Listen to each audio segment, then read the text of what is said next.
Welcome, everyone, to NJMEP's National Apprenticeship Week panel event. We're happy you're able to join us today. My name is Patty Moran, and I'm the panel moderator. Before we dive into the panel, we want to make sure that everyone who's listening has a clear understanding of what apprenticeship is. Everyone's heard the word, but I want to make sure we have a common understanding of what apprenticeship is. So apprenticeship is a system of training for qualified employees. It consists of structured on-the-job training, where the apprentice works under the mentorship of another person.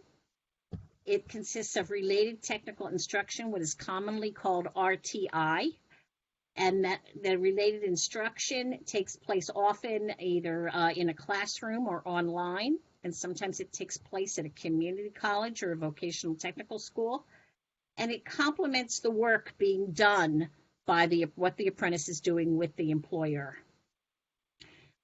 Most of the training is on-the-job training. Most of the training is done on the job. And also you should know that apprenticeships vary in length. Some apprenticeships are 1 year long, some are 1.5, some are 5 years long. So there's a variety of lengths with different apprentices. And some of you may know plumbers and pipe fitters, and you think of those folks, and they've served very long apprenticeships to get that far. So there's a diagram that you'll see that it shows the 5 parts of a registered apprenticeship program. And in New Jersey, we're registered with USDOL. So the 5 parts are: number 1, business involvement. It is the foundation of an apprenticeship is the employer and meeting the needs of the employer. Second is structured on-the-job training. The apprentice receives on-the-job training under the mentorship of another person, under the guidance of another. Number 3 is the related technical instruction. They combine the on-the-job training with the related technical instruction, and many times this takes place at a community college, a vocational technical school, an industry association, wherever. They get, number 4 is rewards for skill gains. When they get rewarded, they receive increases in wages as they gain higher levels of skills. And the last is the National Occupational Credential they do receive. So to say that I am a master craftsman in this area, that I have achieved this apprenticeship. So the entire concept of apprenticeship has been around a very long time. In fact, there are some famous apprentices that I'm sure many of you have heard of. Leonardo da Vinci, I did a little research on this, and Leonardo da Vinci, he studied painting under his mentor, Donatello. It was a 9-year apprenticeship program. Jalil, can you imagine a 9-year apprenticeship program? 9 years. It's a long time, right? I'll be 40 by the time that one. Yep. Another famous apprenticeship was Michelangelo. Both Michelangelo and Leonardo da Vinci started their apprenticeship at the age of 13. 13.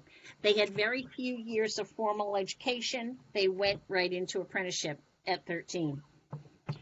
Ben Franklin, he started at 12, and his father, at the age of 12, was a candle and soap maker, and he wanted Ben to go under his leadership, his mentorship, and make candles and soap. But Ben he didn't want to do that. So he decided at the age of 12 to go study under his brother James, his older brother, who was doing printmaking. So that was an 8-year apprenticeship. And he became a master craftsman by the time he was 20 years old. So also Ben was one of 10 children. I didn't know that. He was one of 10. And he came from a big family, and most of them went into some sort of an apprenticeship program. So these folks that we're hearing, they laid many important groundwork for today's apprenticeship model. So today we have a panel here of employers, we have an apprentice, and we have an educator here, and we want to hear about how this training model works for them and what they're doing to support this work-based training. So I'm going to introduce them. Yeah. Sean Devlin is a bearing zone manager at Saint-Gobain Performance Plastics in Wayne, New Jersey. As the zone manager, he is responsible for all production activities in the bearings business, manufacturing quality, and central inventory and shipping. Sean has been with Saint-Gobain since 2013, where he first joined as an intern.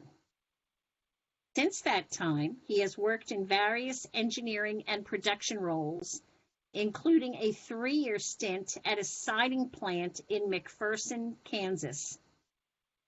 Sean is passionate about people development, and building self-driven teams. He enjoys manufacturing and wants to do his part to continue to produce things here in the USA. Outside of work, he spends most of his afternoons in the gym and working on his house. In his little free time, he enjoys hiking and camping. So thank you, Sean, for joining us today, and welcome. Mike Delicio is a human resource professional with over 30 years of experience in global HR and consulting experience, with deep knowledge in performance management, employee relations, organizational design, policy development, talent management, mergers and acquisitions, and culture change. He is an innovative problem solver, strategic decision maker, effective team builder, and strong communicator. His experience spans from Fortune 100 companies to small, not-for-profit organizations. Michael is the principal at Michael E. Delicio Consulting, LLC, and recently serves as HR lead for both Bruker OST and NJ Spotlight News. He received his MS degree in Human Resources from Uppsala College and obtained a Bachelor of Arts degree in Psychology and Business from Kane University, where he is currently employed as an adjunct professor in the School of Communications, Media, and Journalism. Thank you, Mike, for joining us today, and welcome aboard. My pleasure. Thank you. Okay, so first we're going to start today with the employers. We have some questions, and we want it to be fun, interactive. And the first question, I'll pose it to Sean and Mike, and I guess we'll listen to Sean, and then we'll go to Mike. Sean, it's, for much of the apprenticeship learning is done on the job.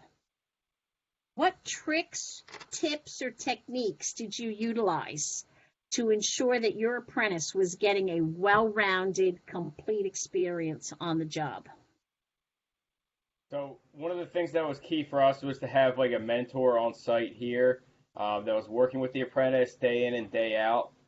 We also have our own internal training plan that we use. It's like a 90-day plan that has a variety of checklists and training guidelines in there. And it's the supervisor and the mentor's job to kind of work with the apprenticeship or the apprentices and any new hires to fill out all of those criteria. In addition to the 3 folks that we had in the first cohort, we've actually had opportunities throughout the apprenticeship to move them into other roles or work in other departments to get a little bit of cross-functionality. So that was something I would certainly recommend. It helps them take the skill set that they're learning with the NJMEP program and kind of expand that with our business here. That's great. I know how important versatility is. My years at Ford, a versatile employee was so valued. So that's great. That's great. Hey, Mike, do you have any on that question? Would you like me to repeat it, Mike, or do you have other thoughts that you'd like to add? Well, no, thank you for the opportunity, Patty. I really appreciate it. And I also I want to thank you for all of your help in developing the apprenticeship program at Bruker OST with us. Without your help, we would not be able to do what we're doing currently.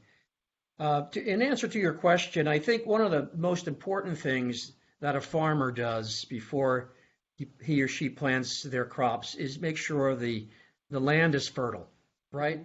You need good soil.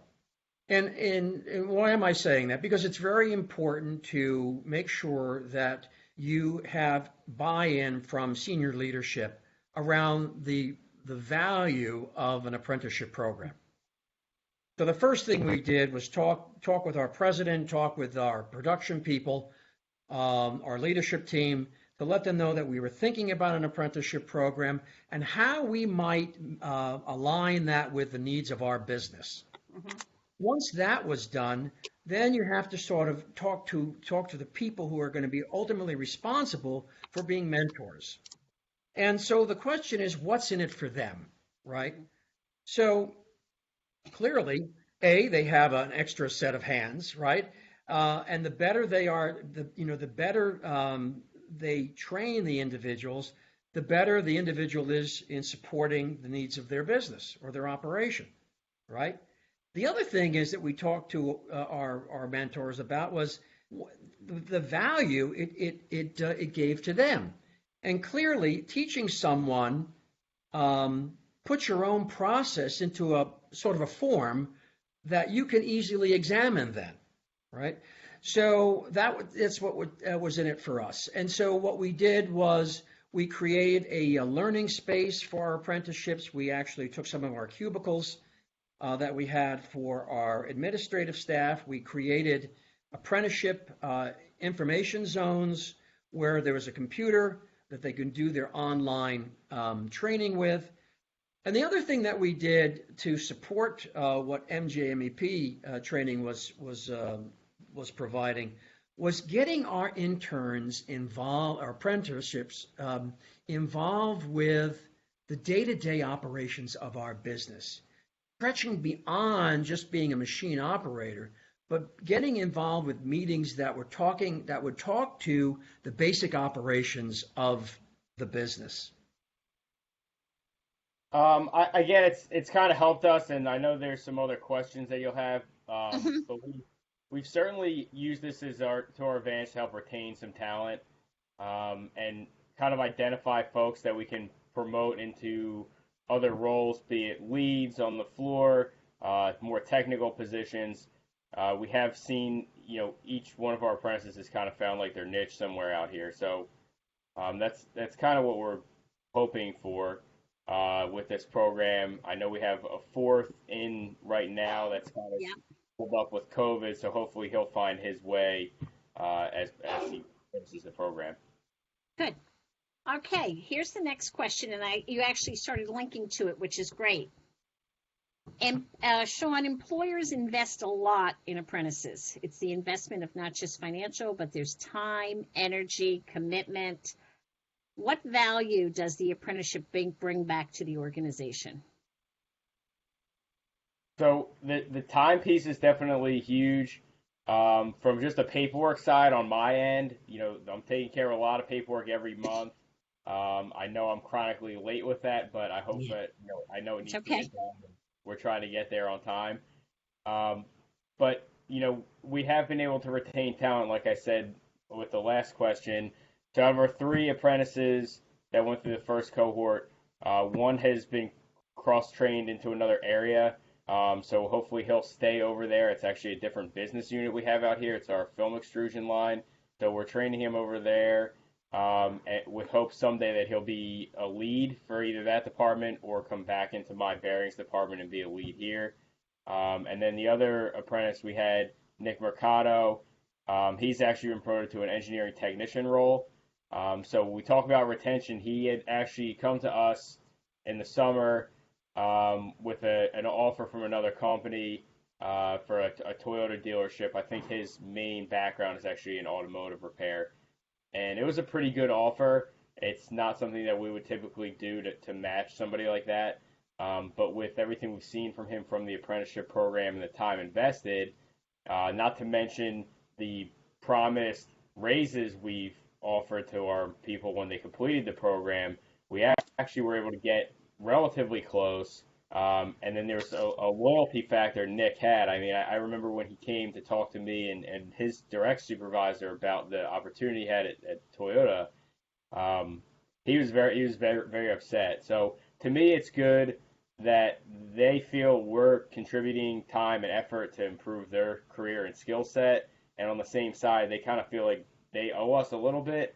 I'm glad he stayed and that worked out for us.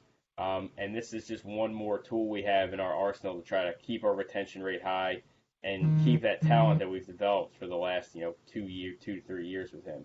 Good. So when I first came to Bruker in 2017, I was facing some very large problems. I had an attrition rate of 33%, which when you have an attrition rate of 33%, that churn creates an enormous expense as it relates to retraining individuals and recruiting costs, quite frankly.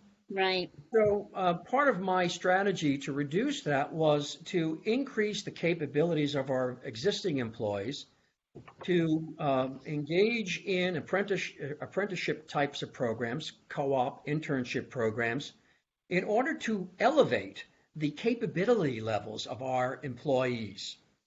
And when you increase capabilities, when you increase the overall knowledge of your employees, there is a direct correlation between that and higher engagement scores. The higher the engagement scores, the lower retention rate you ultimately have. And in the 3 years that I have been with the organization, we have seen that the attrition rate drop from 33% to a low of 8.4%. Wow. That equates to a lot of savings for the organization, not to mention the increase in institutional knowledge, right? So when we have programs like yours, the apprenticeship programs that you've helped us with, and also we've leveraged other kinds of training programs. For instance, NJIT, through their advanced manufacturing organization, had a grant-funded training program for maintenance mechanics. Yeah. Well, for us, that's a boon because our average age of maintenance mechanics at our organization, and this translates to most of the manufacturing companies I deal with, is 52 years of age. And to get a maintenance mechanics is very difficult. So you need to develop those people internally, and the apprenticeship program is certainly one way in which we could do that. Yep.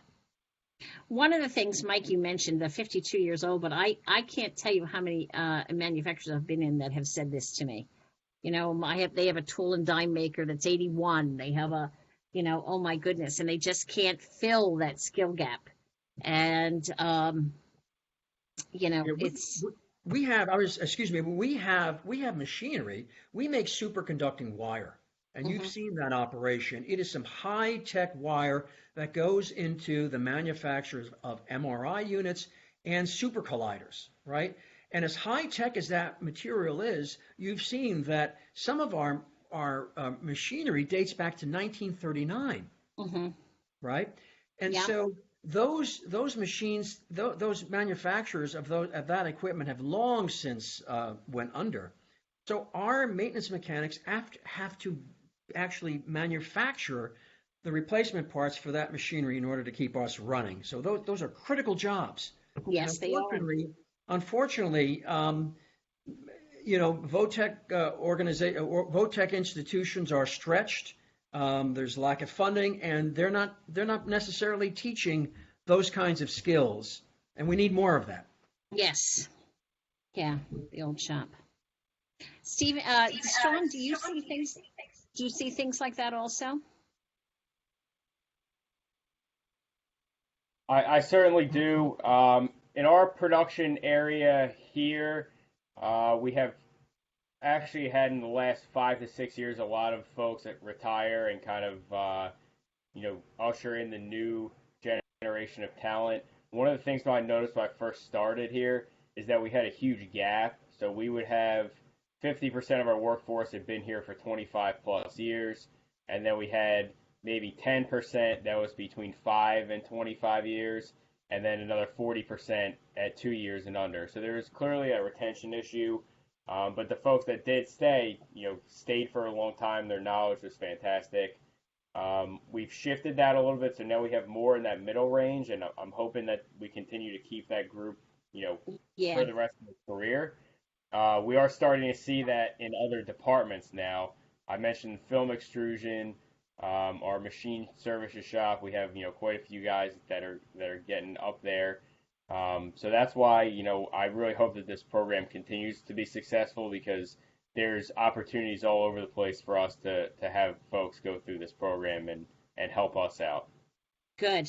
Well, we hope to be doing that. That's great. Okay, the next question, and we'll start with you, Sean, since you're there. It says apprenticeship emphasizes continuous learning and growth.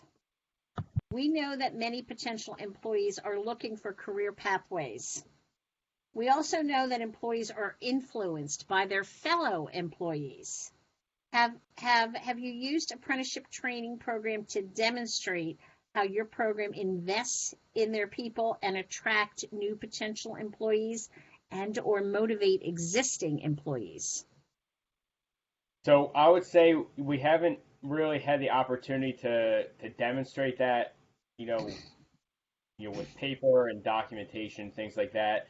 There has been some organic stuff that's just occurred through the folks going through the program. So now we've had our first cohort complete. I think they finished in September.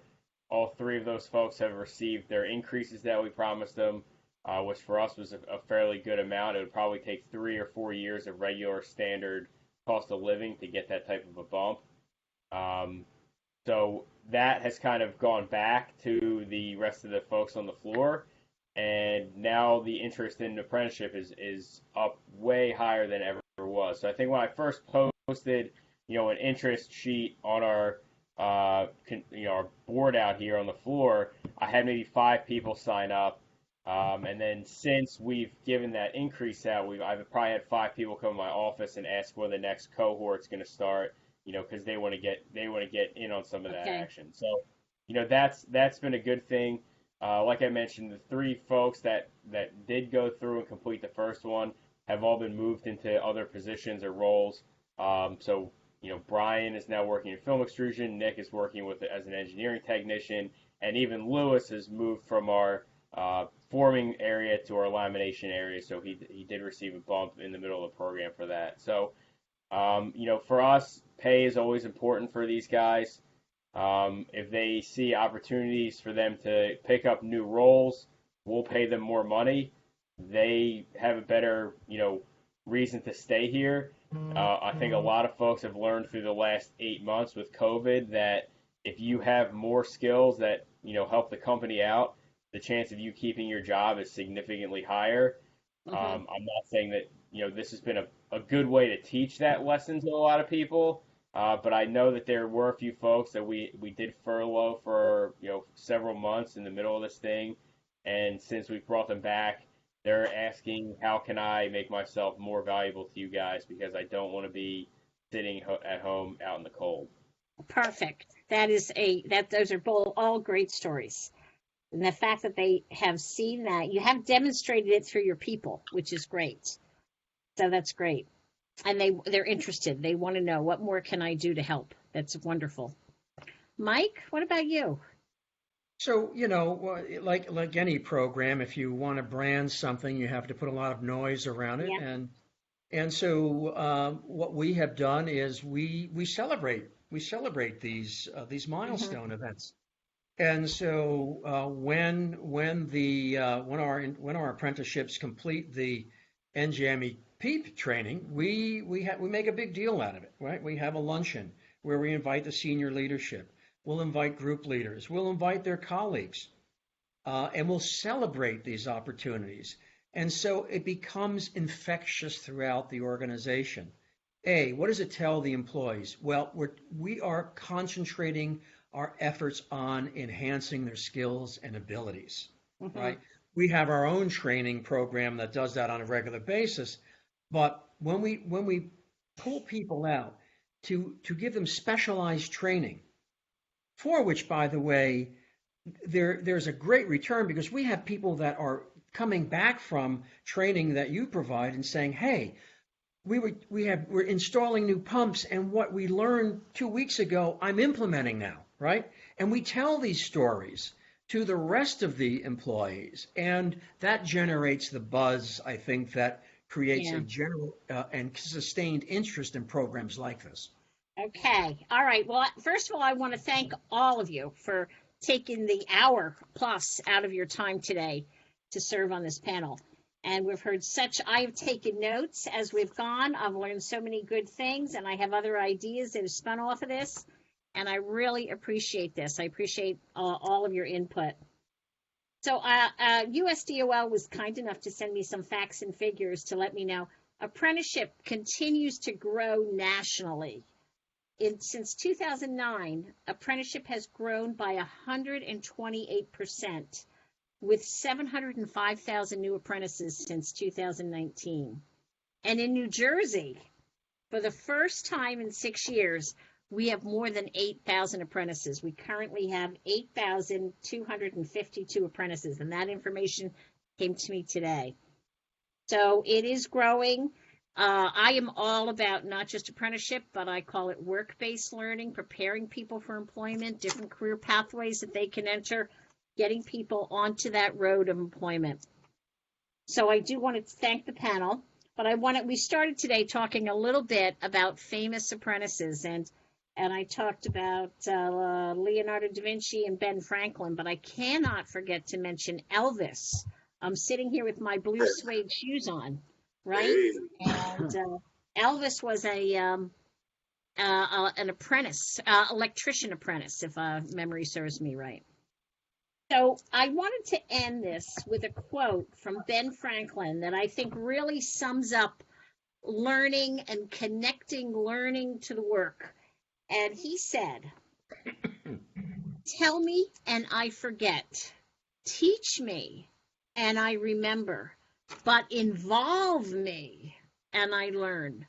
And I think so much of that is a lot of what we are doing and what our goals are, is getting them involved in their work and making them passionate to go to work every day.